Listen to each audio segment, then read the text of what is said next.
एक व्यक्ति के लिए उसका शरीर और स्वास्थ्य सबसे कीमती चीजों में से होता है और सेहत से बढ़कर और कुछ नहीं होता। अच्छे स्वास्थ्य के आगे धन और भाग्य का भी कोई मायने नहीं रह जाते। इसलिए जब भी कोई बीमारी किसी को भी जकड़ती है तो उसके लिए इलाज करने वाला ही भगवान होता है और बिना सोचे समझे वो उसके हर कहने को स्वीकार करता है। लेकिन ये डॉक्टर भी तो इंसान होते हैं और हर इंसान से गलती हो सकती है। फिर क्या ये गलती माफ की जा सकती है? क्या कानून इस चूक को माफ करता है या फिर इस अपराध के लिए मिलती है सजा?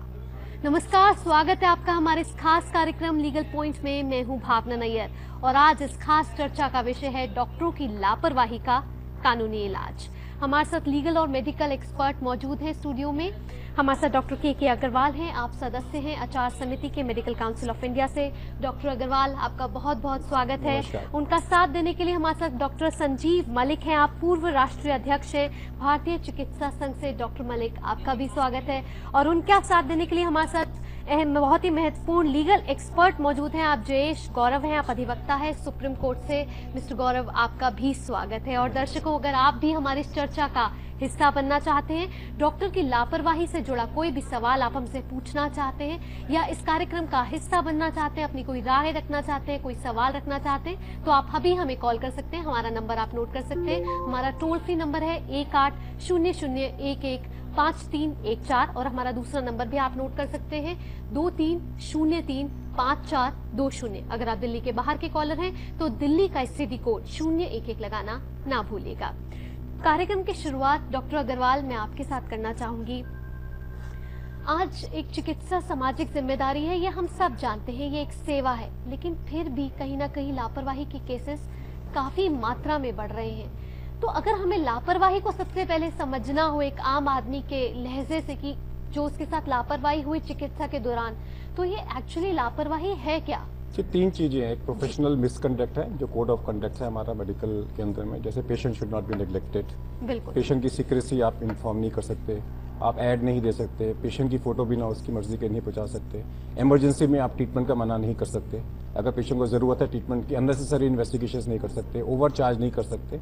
ये हमारा एक प्रोफेशनल मिसकंडक्ट है। दूसरा हमारा आता है मेडिकल एक्सीडेंट, जहाँ की जैसे नोन कॉम्प्लिकेशंस हैं, जैसे कि नोन के अगर आपने कोई दवाई दी उसका एक साइड इफेक्ट होगा, सर्जरी का एक रिस्क होगा, और या फिर कोई ऐसी चीज होगी जो आपने कभी सोची नहीं थी, मेडिकल एक्सीडेंट्स। तीसरा हमारे यहाँ पे डिफरेंस ऑफ ओपिनियन। चौथा हमारे पास में error of judgement, deficiency of service and medical negligence which is civil under law of torts और law of contract and criminal negligence. Criminal negligence के अंदर में सेक्शन 304A लगता है, जिसके अंदर में आपको ये दिखाना पड़ता है कि डॉक्टर रेकलेस था, ग्रॉस नेग्लिजेंस थी। जेकब मैथ्यू के केस में क्लियर कट डिफाइंड है उसका प्रोसीजर कि कब हम बोलेंगे कि क्रिमिनल नेग्लिजेंस है, या ग्रीवियस इंजरी करी, शराब पी के आपने ऑपरेट कर दिया बिना बात के, उसके साथ में किसी लड़की के साथ में आपने रेप कर दिया किसी पेशेंट के साथ में, ये हमारे एक सीवियर मिसकंडक्ट के अंदर में आएंगे। उसके अलावा हमारा जो है सिविल नेग्लिजेंस है वो लॉ ऑफ टॉर्ट्स के अंदर में आता है, वो कंज्यूमर प्रोटेक्शन एक्ट के अंदर में आता है, जिसके लिए हर डॉक्टर इंश्योरेंस कराता है कि गलती होगी, तो एरर इज ह्यूमन। जब एरर इज ह्यूमन, हर जगह पे गलती होती है, हाई कोर्ट का जज भी गलती करता है, सुप्रीम कोर्ट का जज भी गलती करता है, लोअर कोर्ट का जज भी गलती करता है, लॉयर्स भी गलती करते हैं। अगर कोई गलती होती है तो लॉ ऑफ टॉर्ट्स के अंदर में उसको कंपनसेशन मिलना चाहिए, और 1.7 करोड़ का कंपनसेशन अभी तक मैक्सिमम मिला है। 1 करोड़ से ऊपर में 2 कंपनसेशन मिले, 20 लाख, 30 लाख, 40 लाख, 50 लाख पेशेंट को कंपनसेशन मिलता है, जिसके लिए इंश्योरेंस कराते हैं। हर डॉक्टर अपना इंश्योरेंस कराता है कि मेरे से गलती हो सकती है, अगर गलती होगी तो इंश्योरेंस कंपनी पे करेगी। लेकिन अगर वो गलती एक मिसकंडक्ट है तो काउंसिल भी उसका लाइसेंस सस्पेंड कर सकती है, और अगर वो गलती रेकलेस है, मेंसरिया उसके अंदर एप्लीकेबल है, तो फिर उसको जेल भी हो सकती है डॉक्टर। ये डिफरेंट प्रावधान है। इस पर मैं जयेश जी आपके पास आना चाहूंगी कि सबसे पहले एक मरीज की अगर कोई बीमारी होती है तो उसका निदान पाने के लिए सबसे पहला जरिया होता है डॉक्टर। सबसे पहले हम डॉक्टर के पास जाते हैं अपना इलाज कराने के लिए, लेकिन इस दौरान अगर उसके साथ कोई भी लापरवाही हो जाती है तो जैसे कि डॉक्टर अग्रवाल ने तो बताया ही कि कैसे मेडिकल प्रोफेशन में नेग्लिजेंस को डिफाइन किया गया है, लेकिन कानूनी अगर परिभाषा में देखें तो नेग्लिजेंस लापरवाही क्या है? देखिए, सुप्रीम कोर्ट ने एक लैंडमार्क जजमेंट दिया था 1969 में विश्वनाथ जोशी के केस में, और पहली दफा सुप्रीम कोर्ट ने बताया था कि नेग्लिजेंस किन किन चीजों को कहेंगे हम। उस जजमेंट के हिसाब से 3 चीजों को हम नेग्लिजेंस में कैलकुलेट करेंगे। पहली तो चीज ये होगी, अगर कोई मरीज डॉक्टर के पास जाता है तो उसकी डायग्नोसिस में जो एरर हो या मिस डायग्नोसिस हो तो वो मेडिकल नेग्लिजेंस होगी, या हम इम्प्रॉपर ट्रीटमेंट डॉक्टर्स ने दिए हैं उनको, या रॉन्ग ट्रीटमेंट किया हो तो नेग्लिजेंस होगी, या तीसरा अगर डॉक्टर को ये मालूम था कि ये ट्रीटमेंट करने से इनकी साइड इफेक्ट्स ये है, लेकिन ट्रीटमेंट से पहले डॉक्टर ने उस पेशेंट को ये नहीं बताया कि क्या क्या इसके साइड इफेक्ट होंगे, तो वो मेडिकल नेग्लिजेंस में आएगी। ये 1969 में सुप्रीम कोर्ट ने कहा था। उसके बाद जो लैंडमार्क जजमेंट्स हमारे सुप्रीम कोर्ट ने दिए वो सबसे इम्पोर्टेंट था वो वी सांता का। जैसे 1995 में सुप्रीम कोर्ट ने कहा कि जो भी सर्विसेज डॉक्टर्स देते हैं वो भी सर्विसेज है कंज्यूमर प्रोटेक्शन एक्ट के अंदर में अंडर सेक्शन 210, जिसके तहत अगर कोई भी सर्विस देने में डॉक्टर्स कोताही करते हैं या गलत तरीके से देते हैं तो उसके लिए कंज्यूमर कोर्ट में पेशेंट जा सकते हैं और क्लेम या कंपनसेशन सीख कर सकते हैं। ये 95 की बात थी। उसके बाद 2005 में एक और जजमेंट बहुत अहम आई जेकब मैथ्यू की, जिसमें सुप्रीम कोर्ट ने कहा कि दीज आर द गाइडलाइंस। उसमें सुप्रीम कोर्ट ने गाइडलाइंस दिया डॉक्टर्स के लिए, जिसमें कहा गया कि किस किस एक्ट के लिए डॉक्टर्स को नेग्लिजेंट माना जाएगा और क्या क्या नेग्लिजेंसी होगी। जी, ये अभी जो रीसेंट जजमेंट सुप्रीम कोर्ट की आई है वो 2013 की है। अनुराधा साहा की जजमेंट है। वो कहती है कि हर एक वो एक्टिविटी जो कि मेडिकल स्टैंडर्ड से बिलो है, जो कि प्रिस्क्राइब मेडिकल स्टैंडर्ड है, उससे बिलो अगर आपने ट्रीटमेंट की है या ट्रीटमेंट दे रहे हैं तो वो सारे मेडिकल नेग्लिजेंस के अंदर में आती है। जी, इसको मैं फिर डिफाइन कर दूं। जी बिल्कुल। मेडिकल नेग्लिजेंस में ये क्रिमिनल नेग्लिजेंस नहीं है। मेडिकल नेग्लिजेंस, इस मेडिकल नेग्लिजेंस जो सुप्रीम कोर्ट ने डिफाइन किया है का मतलब है कि अगर ऐसा होता है तो पेशेंट को कंपनसेशन कंज्यूमर प्रोटेक्शन एक्ट के अंदर में आप ले सकते हो, जिसके लिए डॉक्टर अपने आप को इंश्योरेंस कराता है। जी जी, इसको हमें फिर इसको डिफाइन करना पड़ेगा कि एक लोअर कोर्ट ने बोला फांसी दे दो, हाई कोर्ट ने बोला छोड़ दो, लोअर कोर्ट ने बोला 4 को फांसी दे दो, हाई कोर्ट ने बोला 3 को दे दो, सुप्रीम कोर्ट को 2 को छोड़ दिया। अगर सुप्रीम कोर्ट नहीं जाते तो उन 4 को 3 को फांसी हो जाती। सुप्रीम कोर्ट में छोड़ा तो क्या हम हाई कोर्ट के जज को नेग्लिजेंस मानेंगे? ये एरर, डिफरेंस ऑफ ओपिनियन या डेफिशिएंसी ऑफ सर्विस सिविल उसके अंदर में आते हैं, जिसके अंदर में आदमी को कंपनसेशन मिल सकता है। जी, डॉक्टर मलिक, आप इंडियन मेडिकल एसोसिएशन से काफी समय तक जुड़े रहे हैं।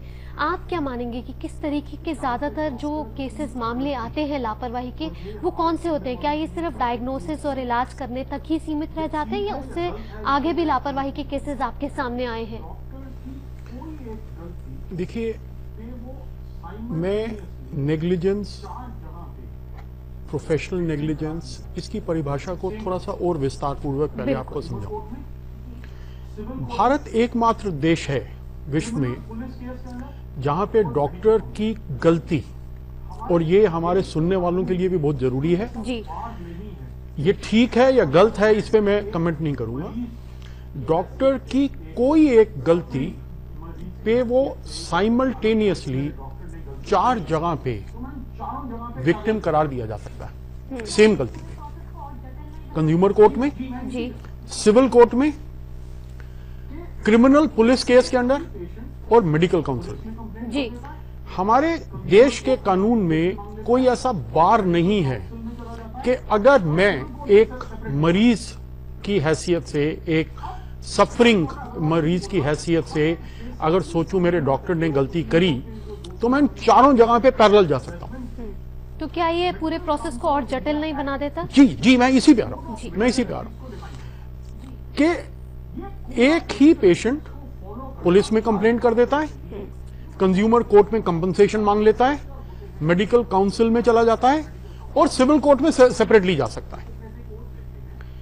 अब जैसे डॉक्टर अग्रवाल ने भी बोला, हमें बेसिकली समझना चाहिए, और सुप्रीम कोर्ट के जो 2-3 बड़ी सिग्निफिकेंट जजमेंट्स हैं, medical council of India act एक कोड ऑफ मेडिकल एथिक्स को डिफाइन करता है। जी, ये कोड ऑफ मेडिकल एथिक्स को फॉलो करना हर डॉक्टर के लिए कंपलसरी है। बिल्कुल। जब हम रजिस्टर होते हैं मेडिकल काउंसिल में तो हम ये हिपोक्रेटिक ओथ लेते हैं, उसका एक हिस्सा है कि मैं कोड ऑफ मेडिकल एथिक्स को फॉलो करूंगा। बिल्कुल। उस कोड ऑफ मेडिकल एथिक्स में डिफाइंड है क्या क्या चीज प्रोफेशनल नेग्लिजेंस है।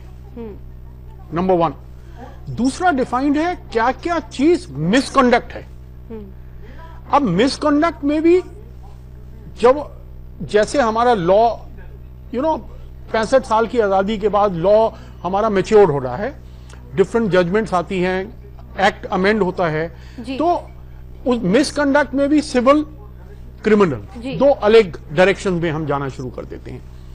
फिर ये तो केस पे डिपेंड करता है ना डॉक्टर मलिक कि अगर वो केस सिविल है तो सिविल कोर्ट में ही जाएगा। ओवरलैपिंग है। मेरा बच्चा एक हॉस्पिटल में एडमिटेड है जी और उसकी डेथ हो जाती है जी।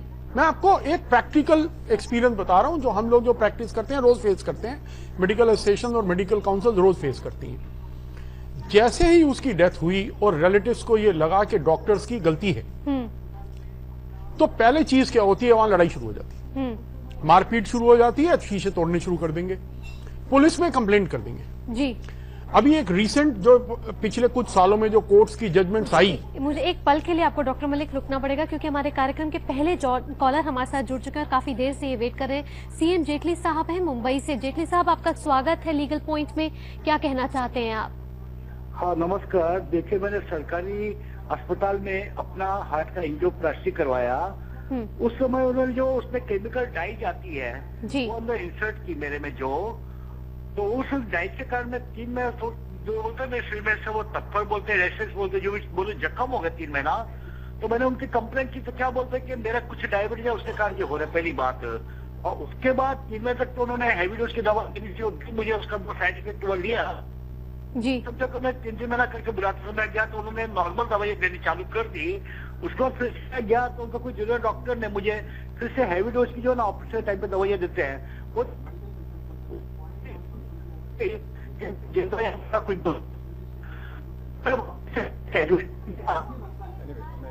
जी। जेटली साहब की आवाज जो है वो हम तक पूरी क्लियर समझ में आ नहीं गया है। जी डॉक्टर एक बेसिक चीज है कि हर दवाई का एक साइड इफेक्ट है, ठीक है।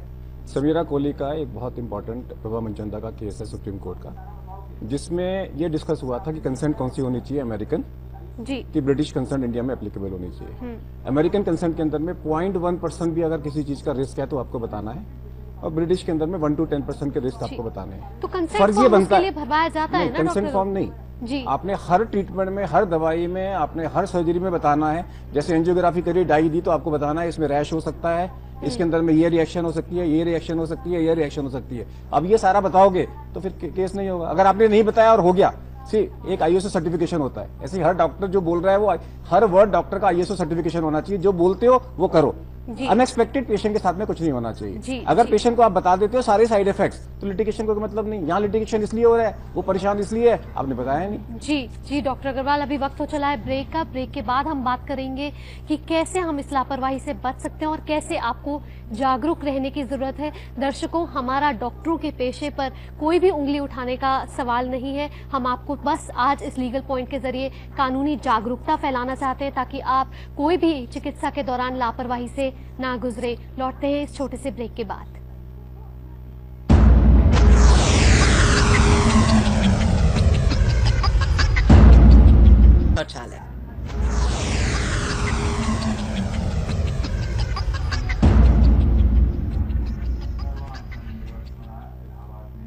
ब्रेक के बाद लीगल पॉइंट में आपका फिर से स्वागत है और आज हम बात कर रहे हैं चिकित्सा में हो रही लापरवाही यानी कि मेडिकल नेग्लिजेंस केसेस के बारे में और कैसे इसका कानूनी तौर पर इलाज संभव है। हमारे साथ इसी को लेते हुए दूसरे कॉलर जुड़ रही हैं कार्यक्रम की, ये उज्ज्वला है मुंबई से। उज्ज्वला जी, स्वागत है आपका लीगल पॉइंट में, क्या पूछना चाहेंगे आप? जी उज्ज्वला जी, आप लाइन पे हैं? नमस्कार मैडम, मैं मुंबई से बात कर रही हूँ जी। ये अप्रैल में मेरा एक ऑर्थोस्कोपिक ऑपरेशन हुआ था, ACL रिकंस्ट्रक्शन इन नी जॉइंट। और जब मेरी रिकवरी ठीक नहीं हुई थी, यानी कि हालांकि 2 महीने में जो रिकवरी होनी थी वो रिकवरी नहीं हुई, उसके बाद मुझे बताया गया कि मुझे लो ग्रेड सेप्सिस हुआ, यानी कि इन्फेक्शन हुआ है। फिर उसके बाद मुझे डिब्राइडमेंट करना पड़ा और अभी मेरी तीसरी सर्जरी हुई नी जॉइंट की। तो मुझे कहना था कि इसको क्या हम डॉक्टर का नेग्लिजेंस मान सकते हैं, क्योंकि जब इन्फेक्शन हुआ है तो इन्फेक्शन में ऑर्थोस्कोपिक ऑपरेशन में डॉक्टर का नेग्लिजेंस मान सकते हैं और उस हिसाब से जी उज्ज्वला जी, हम आपका सवाल समझ चुके हैं। डॉक्टर मलिक, मैं आपके पास आना चाहूंगी और ये पूछना चाहूंगी कि पता कैसे चले कि ये लापरवाही हुई है, क्योंकि उज्ज्वला जी भी नहीं जानती कि उनको एक सेप्टिक हो गया सर्जरी के बाद, तो अब वो ये जानना चाह रही है कि लापरवाही है कि नहीं है। बहुत ही पर्टिनेंट क्वेश्चन है जो उज्ज्वला जी ने पूछा और पार्शली डॉक्टर अग्रवाल ने इसका आंसर भी दिया। जी, होता क्या है, इन्फेक्शन किसी भी प्रोसीजर का एक नॉन कॉम्प्लिकेशन है। अब वो कितने % इन्फेक्शन केसेस में इन्फेक्शन होना चाहिए, ये एक डिबेटेबल इशू होता है। एक इसमें ग्लोबल स्टैंडर्ड्स हैं कि normal infection rate hospital infections में 1% से कम होना चाहिए, और उसके भी एक नॉर्मल प्रोसीजर हैं कि हम infection control, hospital infection control mechanisms को फॉलो कैसे करते हैं। इशू ये है, पेशेंट को इन्फेक्शन हो गया, क्या यह इन्फेक्शन मेडिकल नेग्लिजेंस है या one of the non complications है which can occur in may be 1% 2% of cases. Patient कोई भी चीज जो अनयूजुअल हो जाएगी सर्जरी के बाद, जैसे इन्फेक्शन हो गई, एक अनयूजुअल इवेंट हो गया आफ्टर अ प्रोसीजर, उसको मेडिकल नेग्लिजेंस समझना शुरू कर देता है और एजिटेट हो जाता है। जो हम कंसेंट लेते हैं, अगर हम हर कॉम्प्लिकेशन जो पॉसिबल है अंडर द